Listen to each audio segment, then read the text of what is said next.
Bismillahirrahmanirrahim. Assalamualaikum warahmatullahi wabarakatuh.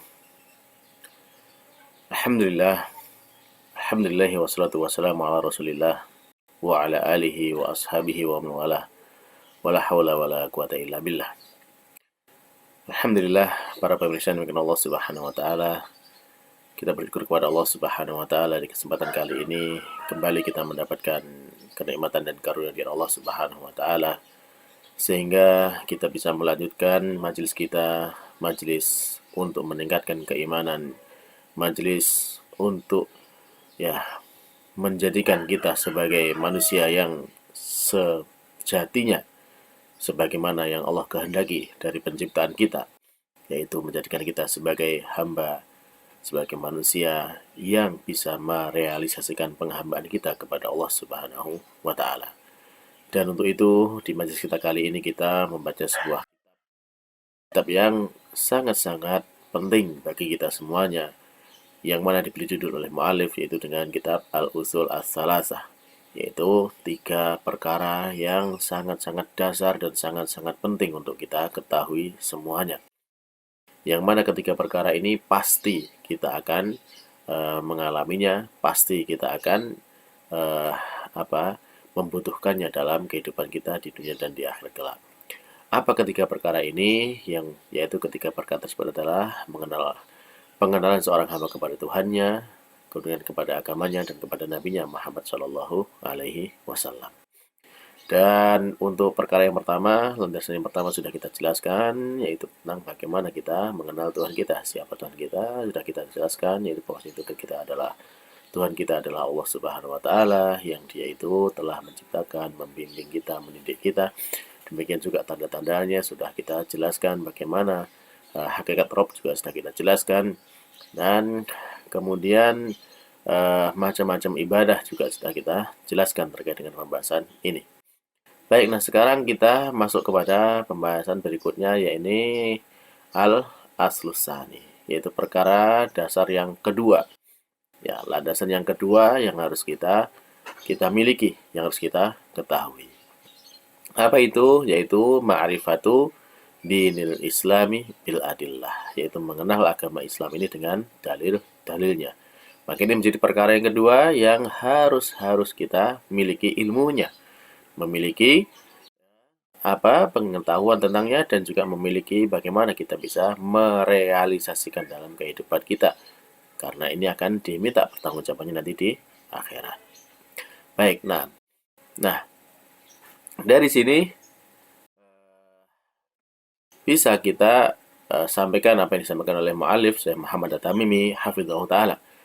Beliau mengatakan bahwasanya huwa al-istislamu lillahi bitauhid.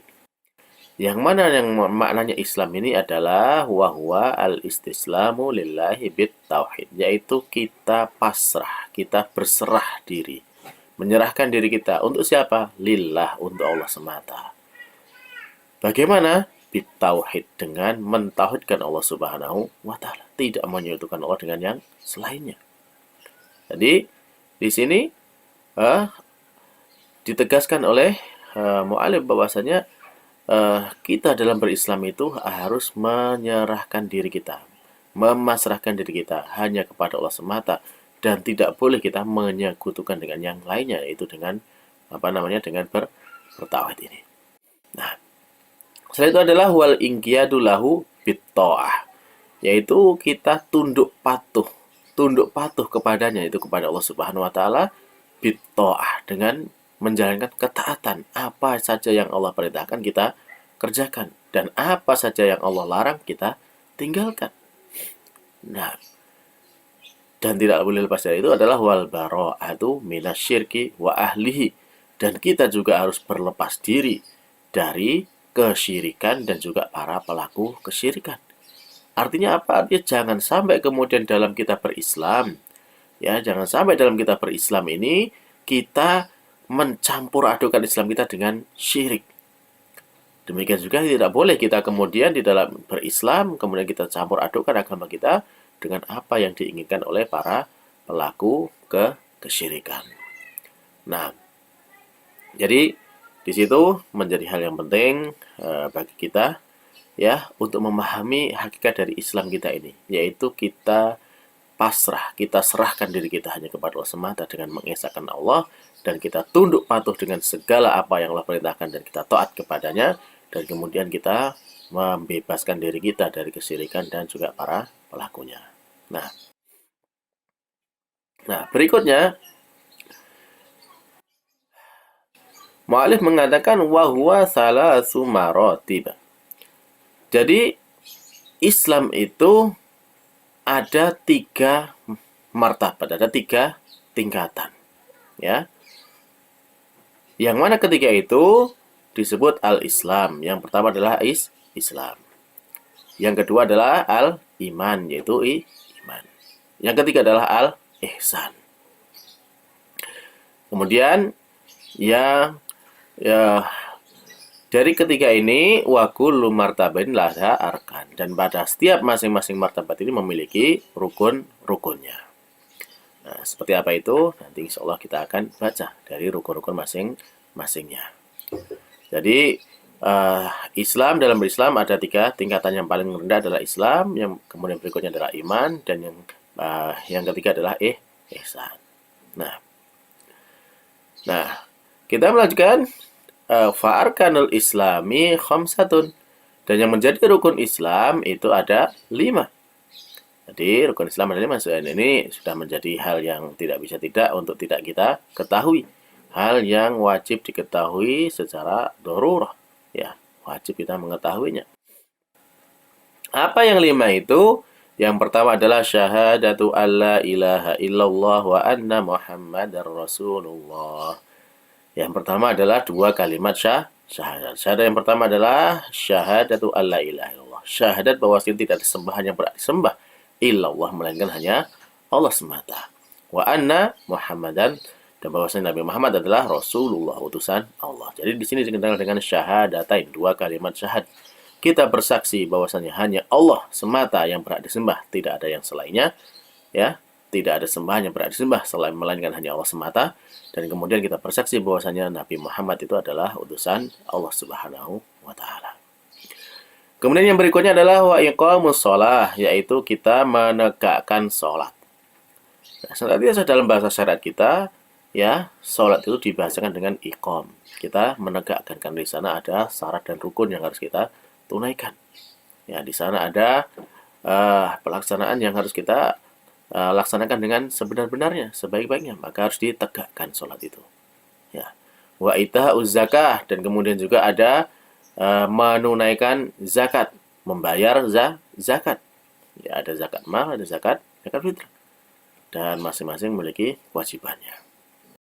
Kemudian yang keempat adalah wasaumu Ramadan, yaitu puasa di bulan Ramadan. Dan ini yang menjadi kewajiban bagi setiap muslim. Ketika datang bulan Ramadan, mereka berpuasa selama 1 bulan tersebut.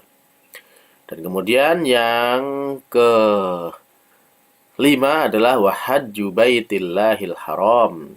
Ya, kemudian yang ke-5 adalah berhaji ke Baitullah al-Haram, yaitu ke Mekah al-Mukarramah. Nah, jadi 5 ini tidak boleh tidak bagi seorang Islam, seorang yang mengaku Islam harus mengerjakannya.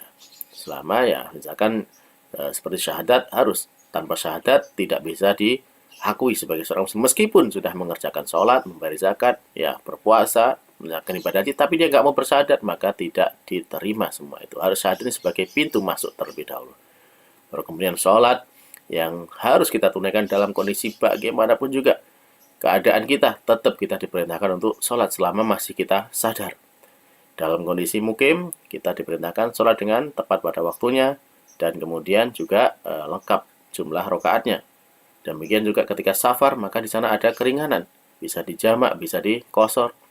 Atau mungkin ketika kita sakit, maka kalau kita rukunnya adalah berdiri, kalau nggak bisa maka kita boleh sambil duduk. Kalau nggak bisa maka boleh berbaring. Kalau nggak bisa ya dengan isyarat. Ya, kalau udah nggak bisa sama sekali, ya sudah nggak sadar, ya mungkin sudah siap-siap untuk disolati. Nah, jadi disitulah bahwasanya sholat ini adalah kewajiban yang tidak bisa ditinggalkan. Adapun zakat, maka ini bagi yang mampu sudah memenuhi memiliki kemampuan untuk menunaikan zakat, maka dia wajib menunaikannya. Demikian juga puasa, ya bagi yang tidak mampu, ya di sana bisa mengganti dengan fidyah, ya mungkin yang sudah tua runta atau yang sakit tidak sembuh-sembuh, ya maka bisa diganti dengan fidyah. Adapun haji ini bagi yang mampu, yang memiliki kemampuan untuk bisa sampai ke sana. Nah, adapun mengingkari salah satu dari ini, maka itu sudah menjadikan dia gugur keislamannya, karena rukun tidak bisa ditinggalkan. Mengingkari salah satunya, maka itu menjadikan gugur keislamannya. Taib. Fadalilu asyahadah. Adapun yang menjadi dalil tentang syahadat, yakni qauluhu, firman Allah Ta'ala, syahidallahu annahu la ilaha illallah. Syahidallahu annahu la ilaha illa huwa wal malaikatu wa ulul ilmi qa'iman bil qisti la ilaha illa huwa al azizul al hakim. Ali Imran ayat ke-18. Di sini Allah menyatakan bahwasanya Allah telah bersaksi. Allah bersaksi. Jadi persaksiannya bukan persaksian biasa, tapi persaksian dari Allah Subhanahu wa taala. Apa yang Allah persaksikan? Annahu la ilaha illa huwa. Bahwasanya dia itu la ilaha, tidak ada sesembahan yang berhak disembah illa huwa, melainkan hanya dia semata. Ini adalah persaksian dari Allah. Dan Allah sudah menyaksikan demikian. Tidak ada yang berhak disembah, tidak ada yang boleh disembah, melainkan hanya Allah semata. Ini persaksian dari Allah. Kemudian siapa juga yang bersaksi seperti ini? Wal malaika. Demikian juga para malaikat. Ya, mereka juga bersaksi dengan persaksian demikian. Selain itu siapa? Wa ulul ilmi, dan mereka yang memiliki ilmu yang benar, maka mereka pun juga bersaksi yang demikian, yaitu bahwasanya tidak ada sembahan yang berhak disembah melainkan hanya Allah semata. Qa'iman bil qist, yang mana mereka para ahli ilmu ini mereka senantiasa tegak di atas kebenaran, di atas keadilan, ya. Mereka dengan keadilan yang mereka tegakkan, maka mereka bisa bersaksi dengan persaksian yang benar bahwasanya tidak ada sembahan yang berhak disembah melainkan hanya Allah semata. La ilaha illahu, ada penegasan dari Allah Subhanahu wa taala, tidak ada sembahan yang berhak disembah melainkan hanya Dia. Huwal azizul al hakim, yaitu Dia yang maha perkasa lagi maha bijaksana. Ali Imran ayat 18. Wa ma'naha, dan makna dari persaksian la ilaha illallah tersebut adalah la ma'buda bihaqqin illallahu wahda.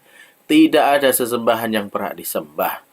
Ya, tidak ada apapun itu yang boleh kita beribadah kepadanya. Ya, dengan benar, ya, yang dibenarkan ketika kita beribadah kepada sesuatu dengan benar itu enggak ada. Jadi tidak boleh kita mempersembahkan penghambaan, mempersembahkan ibadah secara benar, itu enggak ada. Yang ada apa? Illallah wahdah. Yang boleh hanya kepada Allah semata. Jadi maknanya kalau kepada selain Allah, maka itu tidak benar. Yang benar hanya kepada Allah semata. La ilaha, kata la ilaha ini adalah nafian, sebagai peniadaan.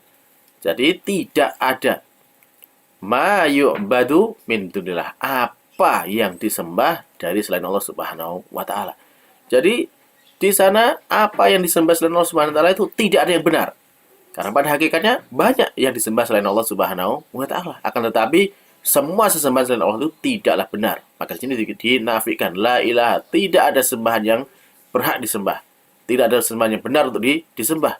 Illallah, kecuali hanya Allah semata yang benar untuk kita beribadah kepadanya. Maka ini berisi musbitan, sebagai penetapan al-ibadata lillahi wahdah, bahwasanya ibadah itu hanya untuk Allah semata.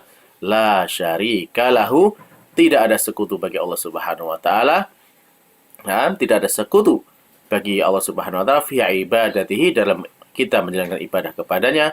Kama annahu, sebagaimana juga bahwasanya ia laisa lahu syarikun fi mulkihi, tidak memiliki sekutu di dalam kerajaannya.